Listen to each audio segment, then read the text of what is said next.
Latihan yang pertama adalah macam mana kita nak import gambar daripada folder ke dalam Capture One katalog ataupun session kita lah.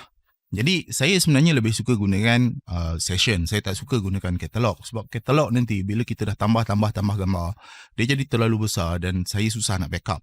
Jadi saya lebih suka gunakan session di mana beza dia agak banyak jugalah. Tapi saya akan tunjukkan cara yang saya biasa gunalah. Saya tak akan tunjukkan cara menggunakan katalog ni. Mungkin saya boleh terangkan sedikit nanti, tapi mostly saya kerja dengan session.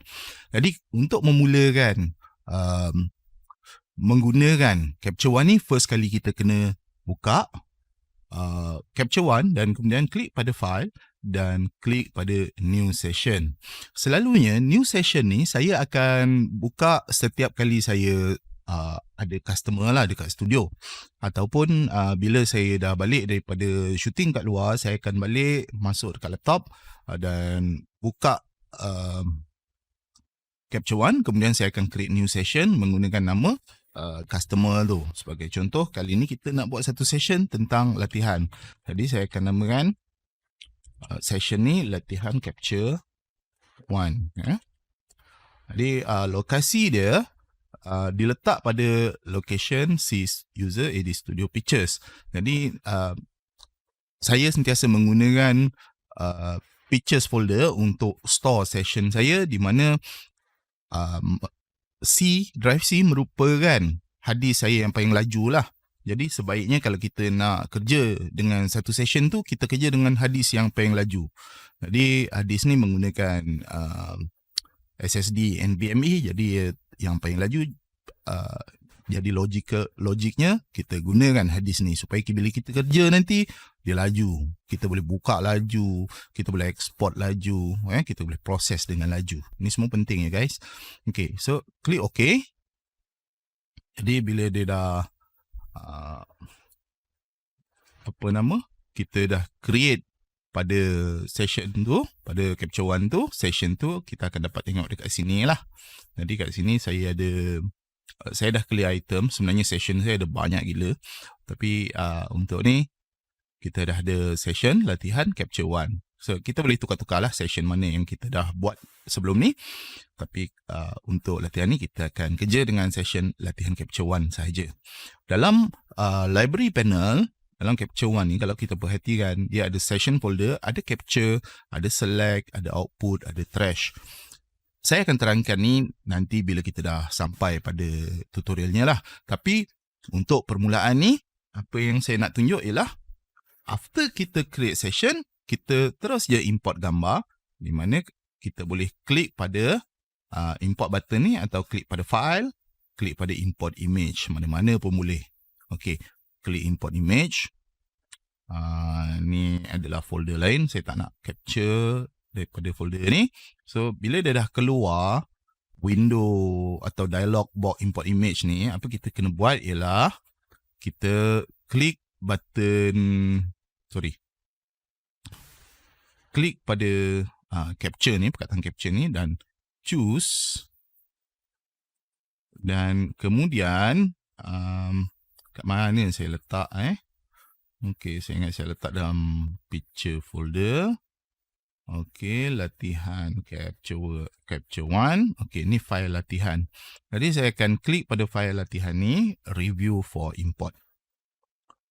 Jadi ini adalah file-file latihan yang saya dah sediakan untuk kita belajar Capture One ni. Okay, jadi kat sini, kalau kita ada subfolder dalam dalam storage kita tu, contohnya macam memory card. Memory card selalunya ada DCIM folder ataupun folder 101 macam tu lah kan. Jadi kita boleh klik pada include subfolder. Bila include subfolder ni, dia akan baca semua subfolder yang ada dalam folder yang kita nak import tu. Jadi satu lagi yang amat berguna juga adalah exclude duplicate. Kadang-kadang dalam folder kita tu ada duplicate. Jadi kita exclude lah, maksudnya kita abaikan yang duplicate tu. Jadi kemudian yang penting juga kita kena tengok import to. Import to ni adalah destinasi di mana kita nak letakkan gambar-gambar kita. Jadi of course kita nak letakkan dalam capture folder. Kalau dalam Lightroom, bila kita import, kita boleh biarkan folder tu, gambar-gambar tu berada dalam folder asal. Sebenarnya itu adalah bad practice lah. Sebaiknya kita letak dalam folder yang dah disediakan, which is untuk session kita ni adalah capture folder. Dia akan copy semua file ni masuk dalam capture folder. Jadi space yang saya ada kat sini ada 84 gig, which is critical jugalah. Kalau kita nak gunakan apa-apa program untuk menyimpan atau memproses gambar, kita tak sepatutnya kurang daripada at least lah 300 gig, 400 gig macam tu. Sebab apa? Bila kita import, contohnya selalunya average kalau saya kerja kat luar, ambil gambar kat luar, selalunya saya akan bawa raw file dalam 20 gig, 30 gig kan. Jadi 30 gig ni bila masuk dalam folder tu, dia dah jadi tinggal 50 gig. Jadi 50 gig ni untuk sistem buat kerja. Jadi ni sebenarnya satu masalah lah. 50 gig tu untuk Windows terlalu sedikit. Even for Mac, kalau ada 50 gig tu sebenarnya terlalu sedikit. Sebaiknya kita bagi space yang lagi besar. Yang itu memerlukan kita punya management lah. Management dari segi backup, simpan tempat lain. Itu different topik lah. Okay, jadi kat sini kita ada backup punya panel di mana kita boleh set backup kat mana. Contohnya kalau kita ada satu folder ataupun external hard disk, kita boleh enable backup dekat external hard disk ni, dan Capture One akan automatically copy. Terutamanya apabila kita copy daripada memory card, sebaiknya bila kita import je, kita terus buat backup. Cara yang paling salah yang saya selalu tengok fotografer buat adalah bila dia import, dia terus import masuk dalam external hard disk. External hard disk adalah teramat slow. Compare dengan even HDD biasa dalam komputer, external hard disk perform 10 kali ganda lebih lembab daripada hard disk kat dalam komputer. Sebab kat dalam komputer dia direct guna PCIe atau SATA.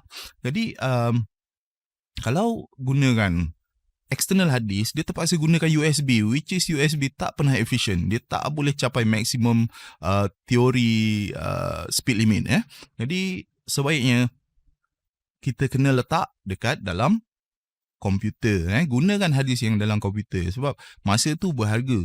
Kalau kita spend terlalu banyak masa untuk edit gambar sebab kita menunggu komputer kita berjalan, sebab kita tak tahu yang external hard disk tu memperlahankan kerja kita, rugi masa banyak. Kalau satu gambar tak apa, ni kalau beribu-ribu gambar, alright, beribu-ribu masa, minit kita menunggu. Jadi kat sini kita terus backup. Copy masuk dalam drive utama yang paling laju dan kemudian backup kepada external hard disk. Saya ada satu lagi method di mana kalau kat dalam komputer saya ada cloud punya storage, di mana cloud storage ni dia automatically dia akan baca my pictures folder, apa-apa yang dalam tu dia akan upload kepada cloud. Jadi kat sini saya akan ada dua backup, satu dekat external hard disk dan satu lagi dekat cloud. Jadi ada dua backup guys. Kalau external hard disk saya rosak ataupun komputer saya terbakar, hard disk terbakar, saya masih ada yang dekat cloud. Alright. Okay, jadi naming ni saya tak pernah tukar pun, saya tak kisah nama dia apa, sebab yang paling penting adalah export. Tapi setengah fotografer dia suka tukar format nama ni. Jadi kalau kita nak tukar tak ada masalah, kita just tukarkanlah nama dia kepada katakan latihan. Sorry, kat sini latihan Capture One. Kat sini job name ni tak payahlah. So ataupun kita boleh buang image name ni, dia terus tukar. Tapi saya tak suka macam ni. Saya selalunya biarkan je. Jadi kat sini kalau kita klik pada button 3 titik ni, kita boleh letak apa-apa saja meta tag untuk jadi nama dia. Termasuklah current date ataupun time. Jadi saya lebih suka biarkan je image name lah. Okay, tekan OK. So image name biar dia macam tu saja. Jadi metadata ni kita boleh letakkan copyright. Contohnya copyright Adhadi Muhammad, AD Studio Shah Alam 2021. Kalau boleh kat sini letak URL website di mana orang boleh check apa nama kita punya copyright punya statement lah. Jadi kalau ada studioshahalam.com, kemudian saya ada copyright HTML, kita boleh simpan dalam website kita dan setiap kali orang tengok dia akan dia boleh klik lah copyright file tu dan baca lah. Okay, so jadi adjustment ni saya tak nak tukar dulu. Nanti kita akan belajar tentang adjustment dan paling penting jangan auto adjust include existing adjustment tak apa tapi kalau boleh biar je Okay, jadi kat sini kalau dah siap, kita boleh terus klik pada import all. Jadi kat sini laju tak laju, berapa lama dia nak create preview ke apa, itu semua depend pada komputer. Nanti saya akan buat satu topik lain di mana macam mana kita nak study komputer kita, nak tengok komputer kita, apa processor yang kita perlukan, RAM yang kita perlukan, hard disk yang kita perlukan, atau macam mana kita nak optimize komputer kita. Sebab guys, saya dah tengok banyak komputer student, macam-macam ada dekat dalam komputer dia orang, which is dia orang tak realise pun yang benda tu kalau dia matikan je, komputer dia akan perform jauh lebih baik. Sebagai contoh, kalau kita tengah buat kerja editing ni, kita buka Chrome dan kita buka Facebook sampai 10 page, memang dia akan buat komputer kita jadi lebih slow sebab dia makan banyak sangat RAM. Jadi kita kena realise, kena ada sikit ilmu IT lah supaya apabila kita buat kerja ni lagi efisien, lagi pantas lah.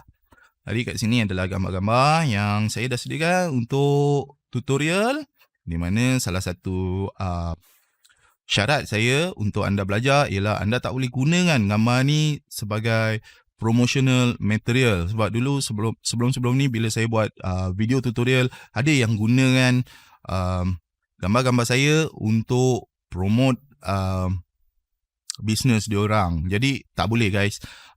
Korang kena jujur lah walaupun itu adalah editing, kalau boleh edit gambar sendiri, adjust sendiri dan gunakan gambar tu untuk jadikan promotion. Walaupun saya tak marah pun, bukan nak marah kan, buat apa kita nak marah, tapi sebaiknya janganlah, sebab nanti benda tu akan datang balik kat kita, akan jadi masalah. Kalau gambar saya lagi pun gambar-gambar ni semuanya macam ni, contohnya saya shoot dekat MWPPM event jadi kolaborasi dengan apa nama model-model yang disediakan Encik Presiden MWPPM. Jadi yalah, saya gunakan untuk tujuan belajar kita gunakan untuk tujuan belajar, tapi janganlah gunakan untuk promosi seolah-olah kita pula yang shoot Kalau edit-edit tu simpan sendirilah. Kalau nak tahu betul ke tidak, boleh tanya saya balik boleh PM saya, WhatsApp saya Jadi kalau kita tengok kat sini, dia dah masuk dalam capture folder. Dalam select folder tak ada apa lagi lah, sebab kita belum select apa-apa gambar. Jadi output pun belum ada apa-apa lagi. Dan kat session ni kita boleh tengok all image. Semua gambar-gambar ni adalah gambar yang dari capture folder lah. Bila kita dah buat output nanti, kita akan tengok all image ni dah bertambah dah sebab ada output. Jadi system folder dekat sini kita boleh browse juga gambar-gambar lain, kod-kod kita nak tambah ke kat dalam capture folder kan, tapi kita tak gunakan sangat lah. Jadi kat sini bawah ni kita boleh tengok filter dari segi rating rating dengan color, dan kita boleh tengok keywords. Kalau dalam ni ada keyword Kai Mila, kalau saya klik kat sini dia tunjuk lah, sebab gambar-gambar ni semua daripada hasil kerja saya. Jadi saya dah kategori kan ataupun dah keyword kan ya. Jadi mana yang tak kena keyword tu, gambar-gambar tu taklah penting sangat. Jadi saya tak keyword kan lah. Jadi itulah dari segi import. Tak ada apa pun dari segi import ni yang susah sangat. Very straightforward. Dan satu lagi saya nak tunjukkan, kalau kita tengok, ini adalah sumber yang saya letak file latihan dalam folder tutorial capture one kan. Jadi kalau kita tengok dekat pictures, kita ada satu latihan capture one. Okay, ini adalah folder session session. Jadi kat dalam ni kalau kita tengok dalam folder capture memang dah ada gambar-gambar tu, dia copy lah ikut size asal lah. Jadi ada satu lagi subfolder nama dia capture one. Ini adalah cache dia lah, thumbnail yang dia hasilkan untuk setiap gambar. Jadi kalau kita delete ni, nanti dia actually capture one just akan rebuild balik dia punya thumbnail lah. Tak ada masalah pun nak delete, tapi tak payahlah nak delete, nak buat apa kan. Cek pasal pula. Okay, jadi kita ada trash, ada select, ada output. So simple. So kalau kita nak backup ke nak zip file, kita boleh just copy folder latihan capture one ni dan masukkan dalam mana-mana storage kita. Jadi itu je lah. Jadi dari segi import senang je. Alright.